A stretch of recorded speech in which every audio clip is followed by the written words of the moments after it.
Guys, I don't even know what I'm watching.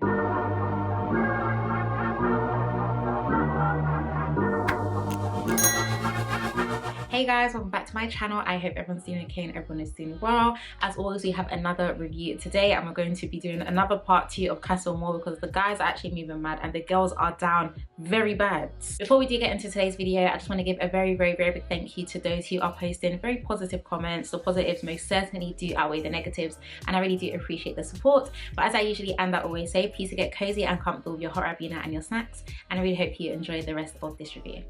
All right, let's get into this review. I think the best way or the best method to do these reviews whilst Casa Amor's there, because Casa Amor and the villa, you know, it just comes with there's too many people currently that I'm watching on my screen, so I think it'll be best for me to do low-key a small overview, and then I'll speak about the boys in Casa Amor, and then I'll speak about the girls in the villa who they're coupled up with, just so that we don't get too confused and we understand, you know, the ifs, the buts, the comparisons. Yeah. Starting off with Jake. I did tweet this yesterday. I've literally been saying this since Casa Amor started. Guys, Jake is a fraud.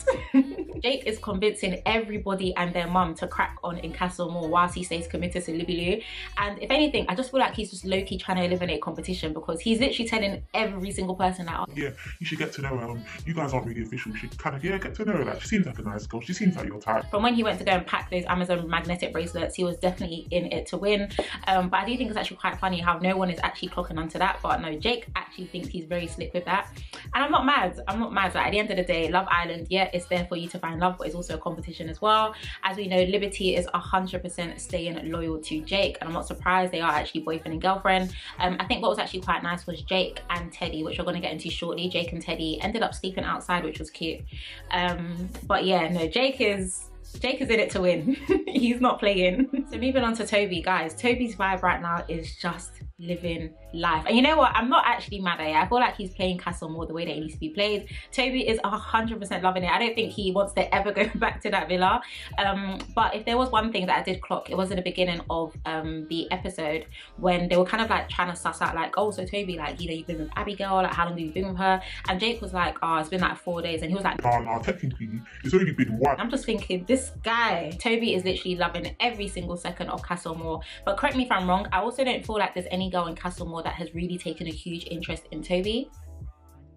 I don't think there is, unless I'm forgetting someone, but I feel like he's literally just there just to live life. He seems to get really excited when they do the challenges, and he gets really excited when he sees other people in the challenges with the new girls. I don't know, I've been saying Toby is he's a very interesting character, okay? But I definitely do feel like he is the life of Casa Amor. Moving on to the villa, of course, Toby is coupled up with Abigail, and I was actually very surprised to find out that Abigail really likes Toby. Like, I thought she was gonna crack on with Dell, which is the guy with all the tattoos on his chest. But yeah, Abigail actually really likes Tobias, and I was shocked, very shocked. Moving on to Liam. Guys, I don't even know what I'm watching. Instead of Liam to have slept outside with Teddy and Jake, you were in a bed with Lillie. And I did say this yesterday on Twitter anyway, that we also do need to remember that Liam is actually 21. And I think because he looks so much older than his age that we expect him to act more mature. And that's not to say that the way he's acting is wrong, because obviously him and Millie aren't actually official and are not in an official relationship. But at the same time, like, you were there speaking about, oh, you know, like, yeah, I really like Millie, and you already know your connection with Millie as well. I really don't know when it comes to Liam. Like, I really don't want him to slay, because we can see in the villa that Millie is very much in the clouds. I forgot who she was speaking to, but she was speaking to someone about, oh, you know, like, we are leading towards that direction, as in direction of girlfriend and boyfriend. And whilst you're there sleeping in his hoodie, he is in bed with Lillie. But then one side of me thinks, yes, he's definitely going to go ahead with Lillie, but another side of me actually thinks maybe he's just playing around for now, knowing that he isn't going to recouple and he's definitely going to go back to meeting Millie in the villa. But yeah. So moving on to Tyler and Kaz. Let's start off with Kaz first before we get into Tyler. Kaz's head is 100% in the clouds, and I think everybody and their mum realized it when she called Tyler Tai. I was like, Tai. I definitely do feel like the producers must, this actually just has to be a must. Like, of course, we only get an hour of a 24-hour day anyway, so we don't see a lot of the things that happen in the villa. And I think that's why a lot of people do enjoy watching the unseen clips and Love Island After Sun and all that type of stuff as well. But I definitely do feel like the producers are hiding a lot of footage from us, because from what we've seen, there's no reason for Kaz to be calling Tyler Tai. And actually, I'm quite happy that Millie basically told her to, like, snap out of it, because you can't trust him just yet.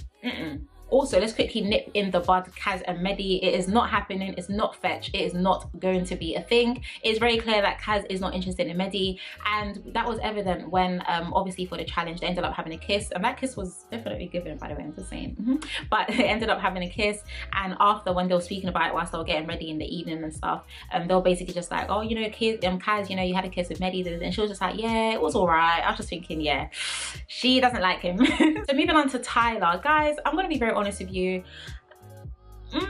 I actually think Tyler may like Kaz a lot more than we think, and this is what I mean by the producers cutting out quite a few clips, because I feel like their coupling doesn't scratch the surface as much as we think it does, and it may actually run deeper, because I actually think he may have a genuine interest in her. A lot of people of course have been speculating at the fact that, oh, you know, he follows a lot of white girls on Instagram, and maybe he only wants to pretend to be loyal to Kaz because he knows that Kaz is the public favorite, so that he can end up winning the prize at the end. But I won't lie, I definitely feel like he probably does like Kaz more than we think, and I think that was mainly evident in the challenge when, of course, one of the tasks were for the shortest girl to kiss the tallest guy, and Clarisse is the shortest girl in the villa, so she was literally about to jump onto Tyler, and then Tyler basically like told her, oh no, it's Liam. But I'm pretty sure Tyler is also 6'6", so do you know what I mean? So yeah, I actually think he may like Kaz more than we think he does, but maybe he's literally just playing the Casa Amor game because he's allowed to. But I like Tyler and Kaz together, and clearly Kaz is very much smitten over Ty, so maybe he will remain loyal, maybe. So moving on to Hugo, guys, at this point I'm actually embarrassed. I'm actually embarrassed, and I cannot believe that Hugo made it to Casa Amor and Aaron didn't. Why did people, and how did people fail the assignment to such an extent? Hugo, like I said in yesterday's video as well, he kept speaking about, oh, you know, new and improved Hugo, time to move mad, time to do what, Hugo? Because what do you give? I definitely did scream when Hugo was swerved. I'm gonna try and get the clip and insert it into this video.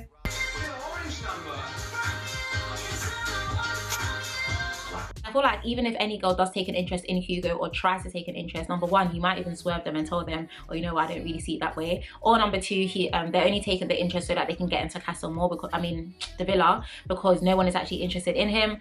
But yeah, I just feel like Hugo needs to leave at this point. Like, I can't believe Hugo made it to Casa Amor.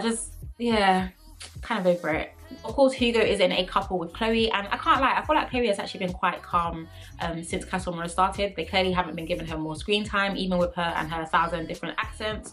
But she did yesterday say that she is actually interested in Dale, which I thought was quite interesting. I don't know. We don't really hear Dale speak that much anyway, but yeah, Chloe did say that she is interested in him, so I guess we're just gonna see who she's gonna couple up with. But I definitely do feel like the Casa Amor guys do need to graft a bit more. Like, you guys are extremely laid back, and if anything, one of you should be very much on Chloe, because she's your ticket into actually staying in the villa. I don't know, I feel like the Casa Amor guys are kind of weird this year. Very weird. So lastly, moving on to Teddy, it's very clear that Clarisse is grafting her way into that villa, and if she is going to be successful, she's definitely going to try and make sure it is with Teddy. In all honesty, I don't actually think Teddy's gonna recouple. Like, aside from even sleeping outside with Jake, which I actually thought was really quite cute, because Faye also slept outside as well. Well, all the girls slept outside, but anyway, Faye also slept outside as well, so I did think that was quite cute. But I feel like Teddy's just there to enjoy the flirting and just to do hee haha kiki here and there. I don't actually think he's going to recouple, but even if he does recouple with Clarisse, I feel like that is going to give very, very, very much drama to the main villa when they do come back, because we all know that Faye is on smoke. And I feel like even as Clarisse was trying to flirt with him yesterday, he knows where to basically like cut it off, because Faye will actually appear to him in his dreams. But no, I can't lie, I do like Teddy and Faye together. I do really hope he does stay loyal, but I do feel like if he is going to recouple, it is definitely going to be Clarisse, and that is definitely going to give, you know, that's definitely going to give and cause drama in the villa. So moving on to other comments, this is literally just a small section of notes that I take whilst the show's going on. You know, my eyes pick up on things very quickly. But the first things first, Salma, where was Salma again? She hardly got any screen time yesterday. The only time we did actually see her was clearly in the beginning when she asked the question. We also saw her again later on, but we only heard her speak yesterday when they had the conversation with Tobias and Jake, yeah, with Jake, sorry, I don't know what happened there.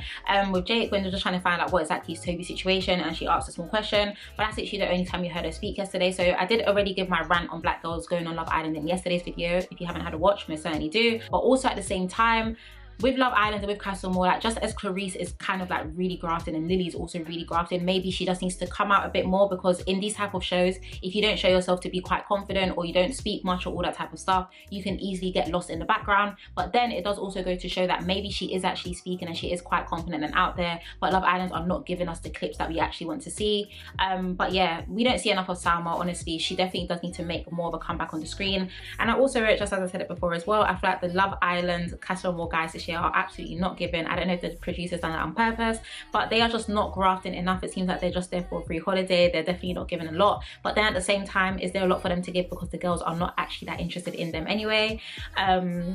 But yeah, they're definitely just there for a free holiday at this point, because I don't think any of them are getting picked, or only one of them is going to get picked, and that's going to be by Chloe. So guys, those are my thoughts on that episode. And in all honesty, I just feel like City Girls are down. City Girls are down by -1, because the girls are honestly just too all up and too focused in their feelings. And I feel like it just goes to show why you shouldn't put all your eggs in one basket, because clearly they are being so loyal to their people and their people are not being loyal to them. I feel like the only person that low-key has something to stand on is Liberty, only because Jake actually did make it official before actually going into Casa Amor. But in all honesty, I feel like the girls do need to loosen up a bit, but then at the same time, the guys for Casa Amor are not even given anyway, so why should they loosen up? Because the guys are not even given at all. I just feel like this Casa Amor is going to probably end quite messy in terms of the guys possibly recoupling, and in terms of the girls being very heartbroken or upset. But yeah, City Girls are down, man. City Girls are down bad.